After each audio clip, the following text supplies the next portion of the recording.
Assalamualaikum warahmatullahi wabarakatuh. Welcome back to Ayah Quest Channel.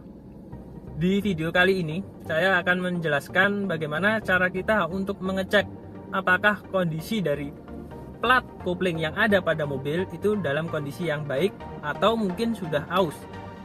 Untuk lebih lengkapnya, simak terus video ini sampai akhir agar tidak ada satupun informasi yang terlewatkan. Check it out.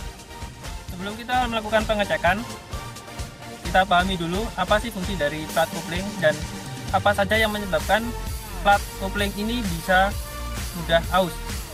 Plat kopling ini sendiri berfungsi untuk meneruskan putaran dari mesin itu diteruskan menuju ke putaran transmisi, yang nantinya dari putaran transmisi itu diteruskan menuju ke roda. Dan outputnya kalau dilihat di speedometer kita bisa melihat pada putaran speednya, atau biasanya terletak di sebelah kanan. Jadi putaran mesin itu bisa kita lihat pada sisi yang sebelah kiri seperti yang ada lihat pada speedometer. Ini adalah putaran mesin yang sebelah kiri. Kalau kita gas, nah ini pada kondisi netral, nah dia akan berputar sesuai dengan pijakan gas.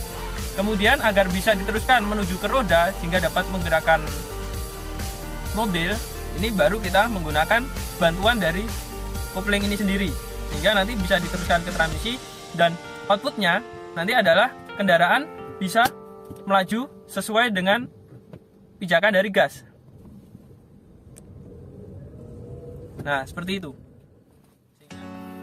Penyebab dari keausan plat kopling ada 5 penyebabnya. Yang pertama yaitu seringnya pengemudi memijak dan melepas pedal kopling secara cepat dan kasar. Jadi kalau misalkan dia dilakukan secara cepat ketika melepas pedal kopling, bisa jadi dalam proses pemindahan tuas transmisi dia belum terkait secara sempurna, namun pedal kopling sudah dilepaskan. Hal ini dapat mengakibatkan kerja dari kopling belum maksimal yang mengakibatkan keausan pada kanvas kopling mobil. Kemudian kesalahan yang kedua atau penyebab keausan yang kedua yaitu seringnya pengemudi selain menginjak pedal gas dalam mengemudi, dia juga menginjak pedal kopling. Sebagian besar atau terutama pengemudi yang baru bisa nyetir ini beralasan bahwa menginjak pedal kopling ini dalam posisi standby. Tapi justru hal tersebut dapat secara tidak sengaja mengoperasikan kerja dari kopling itu sendiri, sehingga dengan tidak langsung ini dapat membebaskan plat kopling yang seharusnya dia menempel sempurna tapi terbebas dikit, dan dampaknya adalah kopling ini menjadi bergesek. Nah, ini yang dapat mengakibatkan keausan pada plat kopling. Kemudian penyebab yang ketiga yaitu adanya oli yang masuk ke dalam rumah kopling. Bila di sisi kanvas ini sudah terkena oli, nah ini juga mengakibatkan slip pada bagian kanvas sehingga akan mempercepat keausan lagi pada plat kopling. Kemudian penyebab yang keempat yaitu seringnya pengemudi melakukan setengah kopling. Setengah kopling itu kita menginjak pedal gas, kemudian di saat yang bersamaan kita juga menginjak pedal kopling, tidak dipijak secara sempurna, sehingga menyebabkan kendaraan tidak bergerak namun sudah siap untuk bergerak.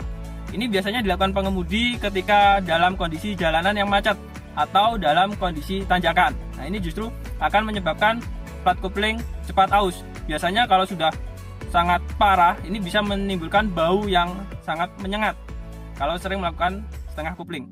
Kemudian penyebab keausan kopling yang terakhir yaitu kesalahan pengemudi yang menggunakan tuas transmisi atau gigi percepatan yang tidak sesuai dengan kebutuhan. Yang sering terjadi misalkan dari posisi berhenti ke jalan, pengemudi menggunakan gigi percepatan 2 atau 3 untuk melakukan langkah mobil di awal. Yang seharusnya 1 tapi dia sudah menggunakan gigi 2 atau gigi 3. Nah, ini justru dapat mempercepat keausan dari plat kopling, karena untuk langkah awal dibutuhkan momen yang besar untuk memutarkan roda, tapi justru menggunakan gigi percepatan 2 yang momennya lebih kecil dari gigi percepatan 1. Nah, ini hal yang bisa menyebabkan keausan pada plat kopling. Gejala yang bisa kita rasakan ketika kanvas kopling sudah mulai aus bisa kita ketahui ketika kita akan mendahului kendaraan lain. Biasanya ketika kita ingin mendahului kendaraan lain, kita posisikan tuas transmisi pada gigi percepatan 3. Kemudian kita tambah gasnya.